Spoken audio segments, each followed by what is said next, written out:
I want to ask you a question. What happens when you take a Roku streaming device and a soundbar and mash them together?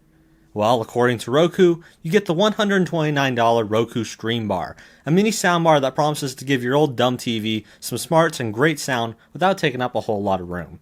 If that sounds like something you'd be interested in, then stick around and we'll get into it right after the intro.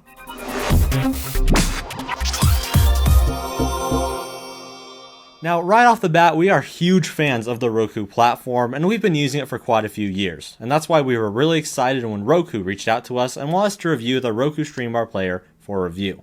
And I already kind of mentioned this earlier in the intro, but Roku Streambar is kind of an interesting combination between a Roku streamer, like maybe a Streaming Stick Plus, and a tiny little soundbar.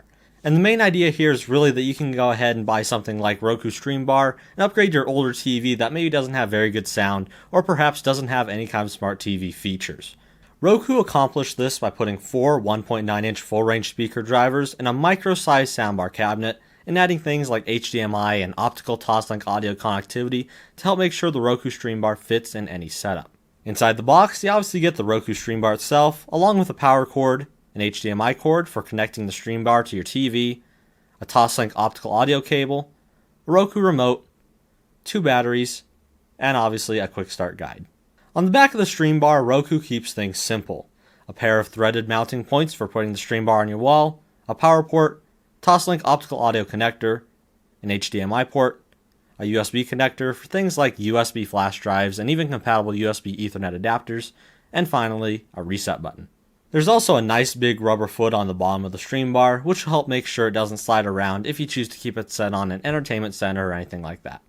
Like I mentioned, the Roku Streambar also includes a Roku remote in the box, and this is one of Roku's awesome RF voice remotes, meaning you can search for all sorts of content straight from the Roku interface itself. This remote also has infrared control, so you can turn your TV on and off almost like a little universal remote. And this is a really neat feature if you're planning on switching entirely to the Roku ecosystem, but you'll still have to keep your old remote around if you have any game consoles or other devices plugged into your TV that would require you to switch inputs. Unfortunately, this remote does feel a little cheap and plasticky, and we wish Roku would have gone with a remote more similar to what they ship with the Roku Ultra players, but it is functional. On the video side of things, the Roku Streambar can be connected via HDMI, and it even supports 4K output with HDR to get you the best image quality possible. The Streambar even supports HDMI Arc, meaning that the sound playing from anything else plugged into your TV can come out of the Streambar itself. But you'll need to make sure that you have an HDMI Arc compatible TV, and the Streambar needs to be plugged into the port on your TV marked Arc or eArc. With all of that out of the way, it's time to talk about the most important part of the Roku Streambar itself, the sound. And we have a pretty big open concept living room, meaning the Streambar would have to work extra hard to make a reasonable amount of volume.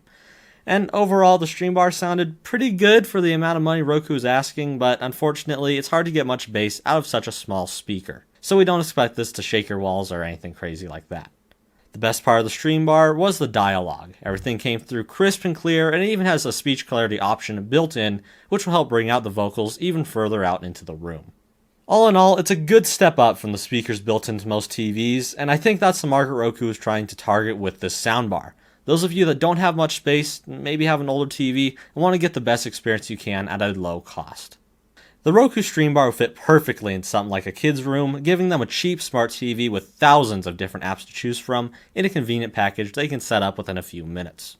If you want to expand the Roku Streambar, Roku even offers things like the Roku subwoofer and wireless speakers, allowing you to seamlessly add more speakers for a surround sound setup, more or less. In the end, if you're a hardcore audiophile that strives to get the very best in audio equipment, well, I hate to break it to you, but this probably isn't the soundbar for you. But Roku did make a great product for those of you watching right now that just want a good upgrade from the speakers inside your TV, along with the added convenience and versatility of the Roku OS. If you want to go ahead and check out the Roku Streambar, we'll leave links to both Roku's website and the Streambar Amazon page, so you can go get one for yourself. With all that said, I think it's time to wrap up this video. So guys, I really hope you enjoyed this quick look at the Roku Streambar, and please let us know if you have any questions or comments about it down in the comments section below. Thanks again to Roku for sending us the Streambar for review, and we really hope all you guys out there enjoyed the video. Don't forget to like, subscribe, and ring the bell so you don't miss any of our future content, and as always, have an awesome day.